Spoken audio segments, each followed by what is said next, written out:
अनुराग ठाकुर जी नमस्कार। आज लोकतंत्र के चौथे स्तंभ पर बहुत बड़ा हमला हुआ है। हमारी रिपोर्टर 20 घंटे से पुलिस कस्टडी में है लुधियाना में। पब्लिक फंक्शन पर जिसका इनविटेशन हमें आया था उसको कवर करने गई थी, जहां दो मुख्यमंत्री थे, अरविंद केजरीवाल जी और भगवंत मान, और बावजूद इसके एक पुरुष पुलिसकर्मी अरेस्ट कर ले जाता है भावना किशोर को। क्या मीडिया के ऊपर इस तरह से प्रहार, आप इसको कैसे देखते हैं और इस पर क्या कदम उठाए जा सकते हैं?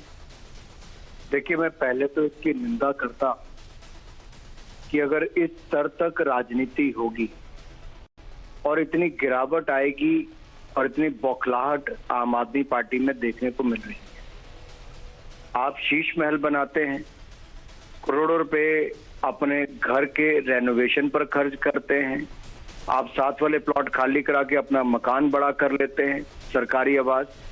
अरविंद केजरीवाल जी कहते थे कभी सरकारी बंगला नहीं लेंगे, बड़ी गाड़ी नहीं लेंगे, सुरक्षा नहीं लेंगे, सबकी धज्जियां उड़ा दी।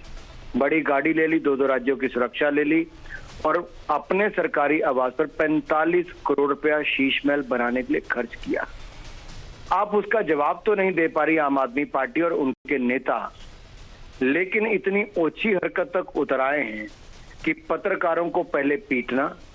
टाइम्स नाउ नव भारत के पत्रकार के साथ जो दिल्ली में हुआ, धक्का मुक्की पिटाई से लेकर, ये एक नहीं 2 घटनाएं और अब ये तीसरी मुकदमा दर्ज कर देना। शायद ही हिंदुस्तान में इस स्तर तक कोई सरकार गिरी हो।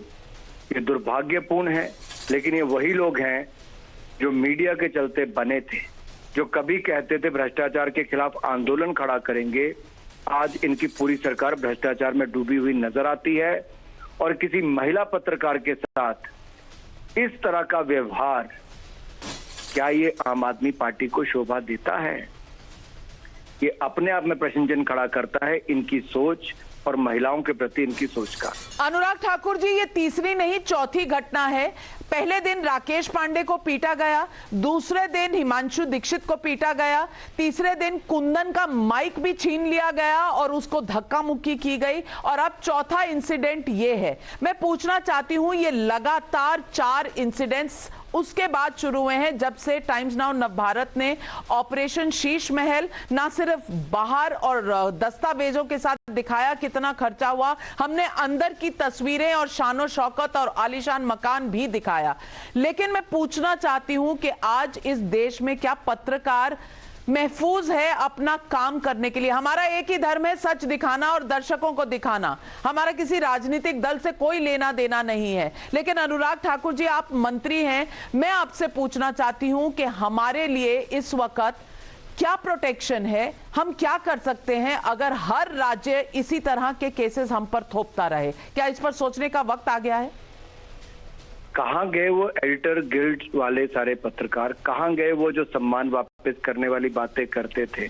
कहाँ गए वो लोग जो आज ये नहीं देख रहे कि देश के सबसे बड़े मीडिया हाउस के पत्रकारों के ऊपर अगर हमले हो रहे हैं तो ये अपने आप में सवाल खड़ा करता है कि क्या एक राज्य की सरकार और एक पार्टी जो भ्रष्टाचार में लगातार डूबी है, जिनके अधिकतर नेता जेल में हैं, कोई शराब घोटाले में, कोई स्वास्थ्य के, तो कोई अन्यों में, और जिनके वीडियोस भी इस तरह के आजकल सर्कुलेट हो रहे हैं जो शायद दिखाने भी मुश्किल हो सकते हैं, जिनके लोगों के नाम सट्टे से लेके बाकी सब में आता है, और अगर मीडिया उसको उजागर करता है तो टाइम्स नाउ जैसे ग्रुप पर, टाइम्स नेटवर्क पर, इनके पत्रकारों पर अगर प्रहार किया जाता है तो चिंताजनक तो है ही। लेकिन आप पुलिस का दुरुपयोग करने तक आ जाएं, मारपीट पे आ जाएं, इससे जब ये बात आती है फ्रीडम ऑफ स्पीच की, अभिव्यक्ति की आजादी की, या फ्री प्रेस की आप बात करते हैं, तो राज्यों में जो कानून व्यवस्था थी तो राज्यों की सरकारों के हाथ में है। तो कहीं ना कहीं ऐसे ही लोग परिस्थितियों और छवि खराब करते हैं।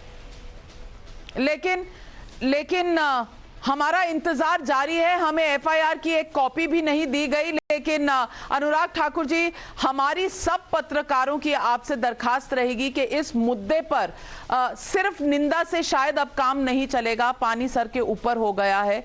कहीं ना कहीं इस पर पत्रकारों के लिए संरक्षण होना चाहिए, कानूनी तौर पर होना चाहिए। कम से कम इतनी तो मेरी आपसे दरखास्त रहेगी कि इस पर विचार करने का समय आ गया है। लेकिन हमारे साथ जुड़ने के लिए आपका धन्यवाद।